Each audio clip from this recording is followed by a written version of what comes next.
Captain Elena Vasquez pressed her palm against the bioscanner, her heart racing as the alien vessel's airlock hissed open.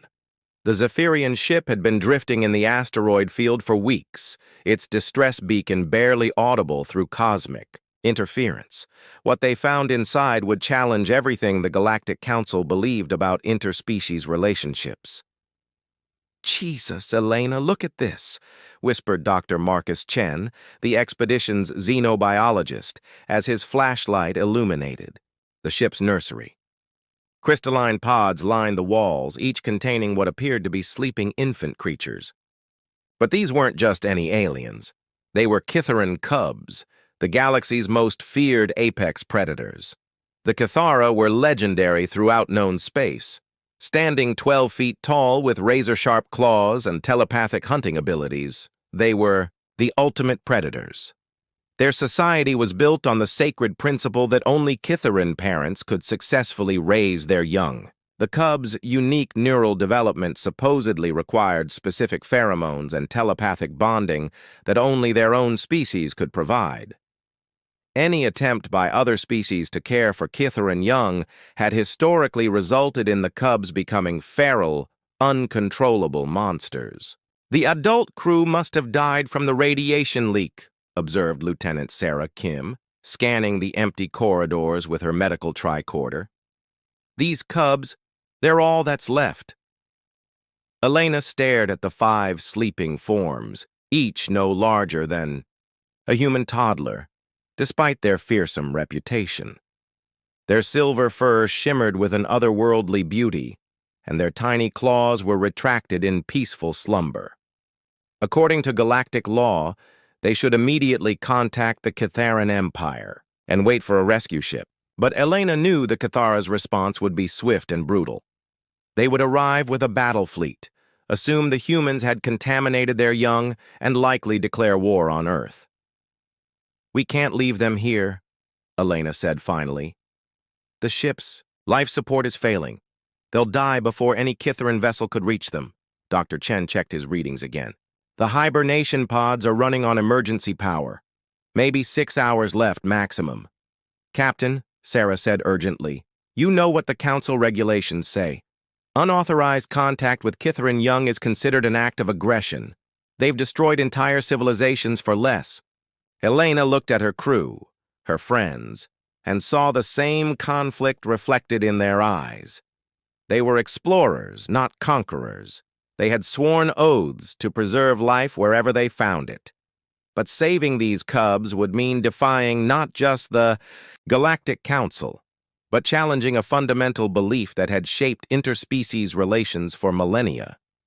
"We take them," Elena decided. "If we're wrong, at least we'll know we tried to save innocent lives." "If we're right." She paused, watching one of the cubs stir slightly in its sleep. "If we're right, we might just change the galaxy's understanding of what it means to be family." As the crew carefully transported the hibernation pods to their ship, none of them could imagine that this single act of compassion would spark the greatest controversy in galactic history and prove that sometimes the most dangerous thing you can do is show that love transcends species. 3 months had passed since the rescue, and the makeshift nursery aboard the human research vessel Horizon's Promise had become the center of an impossible experiment. Dr. Marcus Chen hadn't slept properly in weeks, constantly monitoring the 5 Kitharan cubs who had awakened to find themselves surrounded by the galaxy's supposedly inferior species. "Zara's showing signs of advanced cognitive development," Chen reported to Captain Vasquez, gesturing toward the largest cub who was attempting to stack building blocks with her developing claws. "According to Kitharan biological texts, she should be entering a feral state by now without proper species-specific nurturing." Instead, the cubs were thriving. Elena watched as the smallest one, whom the crew had nicknamed Nova, tottered toward Chief Engineer Rodriguez with what could only be described as affection. The cub's telepathic abilities were already manifesting, but rather than the aggressive probing that Kitharan adults were known for, Nova seemed to be trying to comfort Rodriguez, who had been homesick for his family on Mars. "She's reading emotional," States, observed Dr. Sarah Kim, now serving as the Cubs' primary caregiver. But she's not exploiting them like adult Kitharans do during hunts. She's empathizing. The breakthrough came when Communications Officer Lieutenant Torres intercepted a priority transmission from the Galactic Council. The Kitharan Empire had discovered the missing ship and were demanding the immediate return of their young. They had given humanity exactly 72 hours to comply or face complete annihilation. "Captain," Torres said grimly, "they're not just sending a rescue ship. Intelligence suggests they're mobilizing the Crimson Fleet, their entire war armada." Elena felt the weight of every decision she'd made since that day in the asteroid field. Earth's entire colonial expansion, billions of human lives, all hanging in the balance because she had chosen compassion over politics. But as she watched 5-month-old Kitharan cubs playing peacefully with human toys, sharing meals with the crew, and even attempting to mimic human laughter, she knew they had stumbled onto something revolutionary. The Council's xenobiological committee is demanding we surrender the cubs immediately, Elena announced to her crew. They're claiming we've already contaminated the cubs beyond recovery and that the Kitharans will have to euthanize them. A shocked silence fell over the room. Dr. Chen was the first to speak. "Captain, these cubs aren't contaminated. They're evolving. They're learning to be both Kitharan and something more, something that incorporates the best of both species." Chief Rodriguez, with Nova still clinging to his leg, stood up.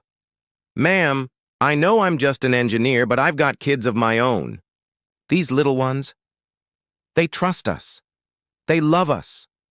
How can we hand them over to people who see them as damaged goods?" Elena looked around at her crew, scientists, engineers, and explorers who had become something they never expected. Parents to the galaxy's most dangerous species. The cubs had learned human games, responded to human names, and had even begun incorporating human emotional expressions into their natural Kitharan body language. "We run," Elena decided. "We take the cubs and we disappear into the outer rim. If we can prove that interspecies child-rearing is possible, maybe we can change the galaxy's mind before they decide to change ours permanently." As the Horizon's promise changed course toward uncharted space, 5 Kitharan cubs slept peacefully in their human-built cribs, unaware that their very existence was about to redefine what the galaxy thought possible. The outer rim of the galaxy was unforgiving territory, where failed colonies and pirate havens dotted the darkness between stars. Captain Elena Vasquez had chosen this exile hoping to buy time, but the Kitharan Empire's reach was longer than she had anticipated. The Crimson ships appeared on their sensors just as Nova took her first unsteady steps across the Horizon's Promise's observation deck. "3 Kitharan hunters closing fast," reported Lieutenant Torres, her voice tight with tension. "They're broadcasting on all frequencies, demanding immediate surrender of the cubs." Elena watched through the viewport as the sleek predator ships approached, their hulls gleaming like fresh blood against the star field. She had studied Kitharan military tactics during her academy years. They were efficient, ruthless, and never negotiated. The fact that they hadn't simply opened fire meant they still wanted the cubs alive, but Elena knew that advantage wouldn't last long. "Dr. Chen, how are the cubs responding to the stress?" she asked, noting how the 5 young Kitharans had clustered together near the viewport, their silver fur standing on end as they sensed the approaching ships.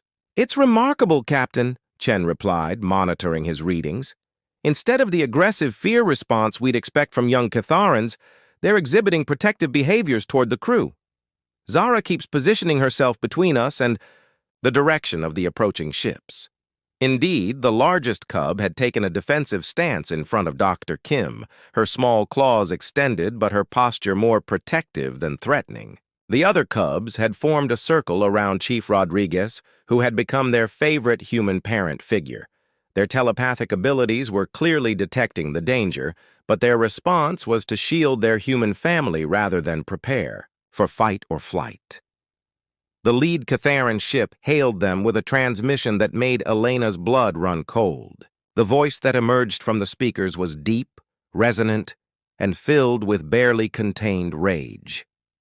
Human vessel, I am War Alpha Kex Thanor of the Crimson Fleet. You have violated the most sacred laws of our people by contaminating our young. With your inferior presence, release the cubs immediately, and your deaths will be swift. Elena activated the return channel, her hand surprisingly steady. War Alpha, this is Captain Elena Vasquez. The cubs were rescued from a derelict vessel. They were dying. We saved their lives. You have doomed them to a fate worse than death. Kex Thanor snarled. Cubs raised by aliens become abominations, neither Kithaeron nor truly alive. They cannot hunt, cannot bond with their own kind, cannot fulfill their purpose in the cosmic order. As if responding to the harsh words, little Nova looked up at Elena with large, intelligent eyes that held no trace of the feral madness the War Alpha described. Instead, the cub reached up with tiny claws and gently touched Elena's hand, projecting what felt like comfort through their developing telepathic link. With respect, War Alpha, Elena said, her voice growing stronger, what I see are 5 healthy, intelligent cubs who have formed strong emotional bonds with their caregivers. They show empathy, curiosity, and protective instincts that seem quite compatible with their Kithaeron nature. Lies. The transmission crackled with Kex Thanor's fury. You speak blasphemy. No alien species has ever successfully raised Kithaeron. Young, it is impossible. Chief Rodriguez stepped forward, Nova still clinging to his leg. Maybe, he said into the comm. You just never gave anyone else the chance to try. The silence that followed was more terrifying than the War Alpha's rage. When Kex Thanor spoke again, his voice was deadly calm. You have 30 seconds to release the cubs, or I will board your vessel and retrieve them myself. Any human found in contact with our young will be executed as a contaminator. Elena looked at her crew, at the cubs who had become their children, and made the decision that would echo through galactic history. War Alpha, if you want these cubs, you'll have to go through us to get them, and I promise you, they won't. Go quietly. As the Kithaeron ships began their attack approach, 5 cubs stood with their human family, ready to prove that love could transcend even the deepest species prejudices. The battle for the cubs' future erupted in the cold vacuum between stars, but it was fought as much with words and witnesses as with weapons. Captain Elena Vasquez had made a desperate gamble, broadcasting their confrontation on all emergency frequencies, hoping that someone in the galaxy would care enough to intervene. War Alpha Kex Thanor's boarding party tore through the horizons. Promise's outer hull with surgical precision, their massive forms moving through the corridors like living nightmares. But when they reached the ship's common area where the crew had made their last stand, they found something that stopped even these hardened warriors in their tracks. The 5 Kithaeron cubs stood in formation in front of their human caregivers, their silver fur bristling with protective energy. But they weren't cowering or showing submission. They were defending their family with a coordination that shouldn't have been possible for cubs their age. Impossible, breathed Kex Thanor, his towering form filling the doorway. At 12 feet, tall with obsidian claws and telepathic abilities that could paralyze most species, he was the embodiment of Kithaeron military might.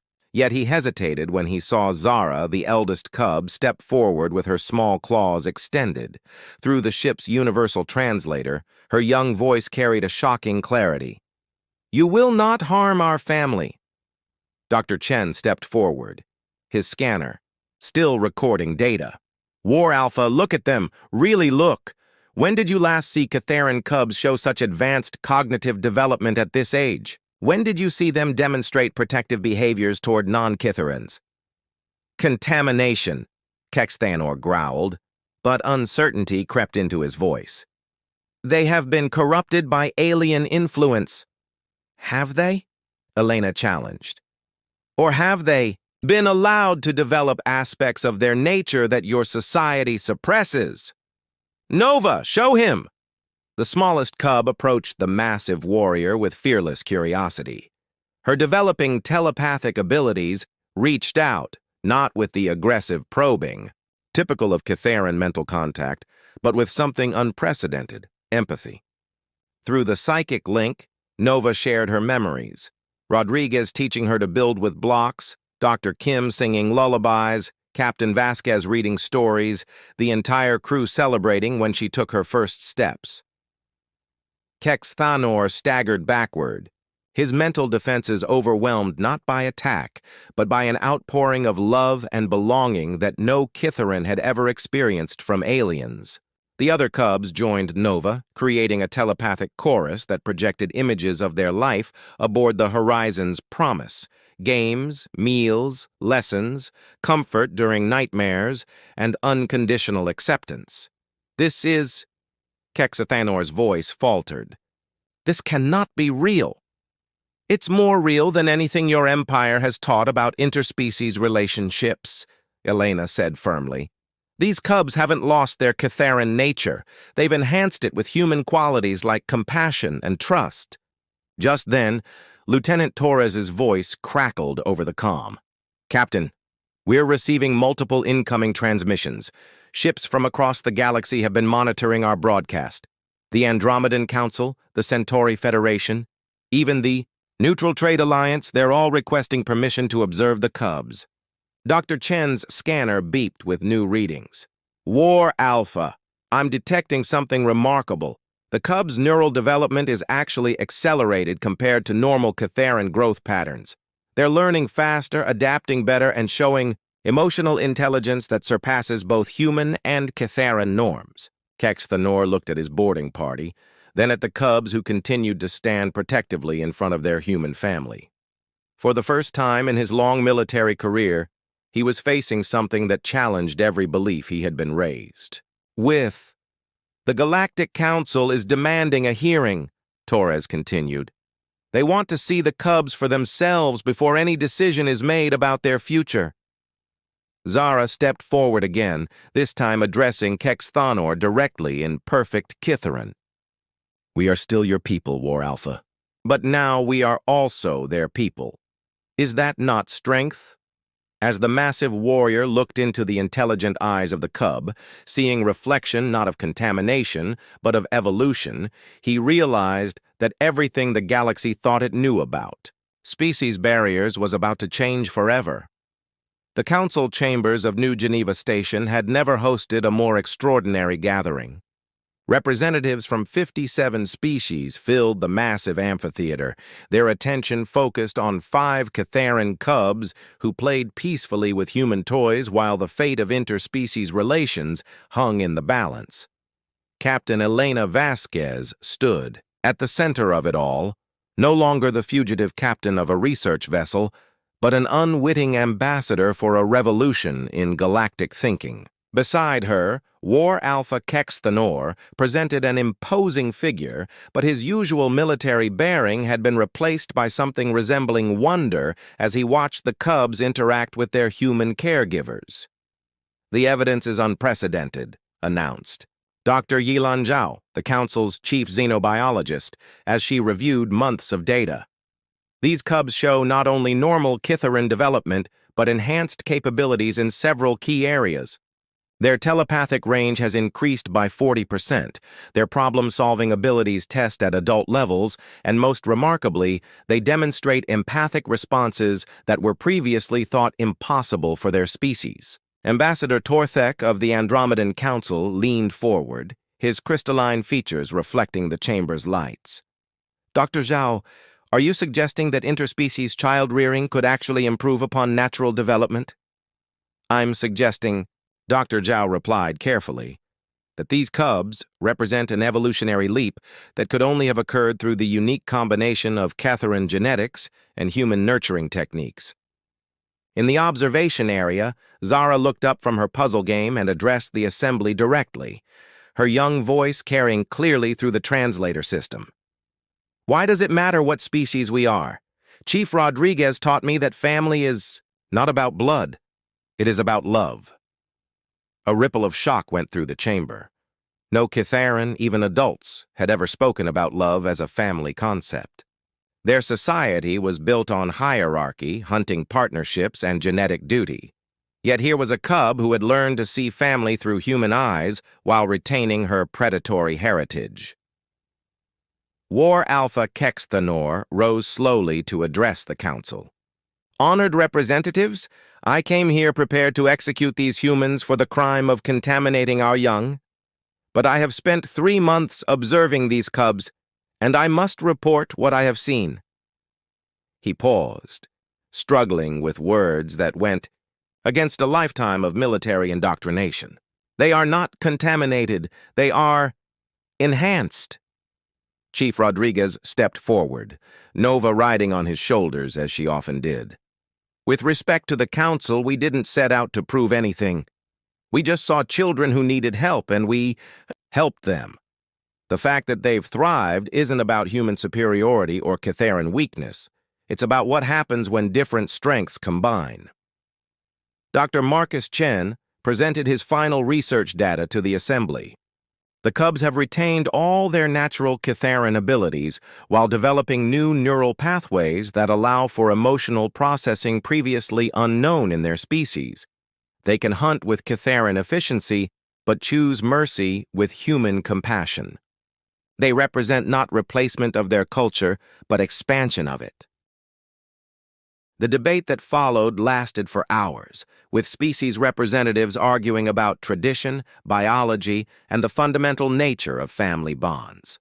But the turning point came when little Nova climbed down from Rodriguez's shoulders and walked to the center of the chamber.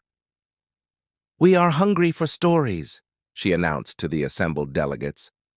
"Captain Elena tells the best ones. Would you like to hear?" As Elena knelt beside Nova and began telling a simple story about brave explorers who became family among the stars, something unprecedented happened in the council chambers. Representatives from dozens of species, predators and prey, energy, beings and silicon-based life forms, civilizations that had been enemies for millennia, all listened together as a human woman read to a Kitharan cub who had learned to love across species lines. When Elena finished the story, the chamber erupted not in debate, but in the first unanimous vote in council history. The resolution was simple. The cubs would remain with their human family, and a new interspecies adoption program would be established to explore the possibilities they had revealed. 6 months later, the Horizon's Promise had been renamed the New Family and converted into the galaxy's first interspecies childcare research facility. Cubs, hatchlings, and young from dozens of species learned and played together under the care of mixed-species families.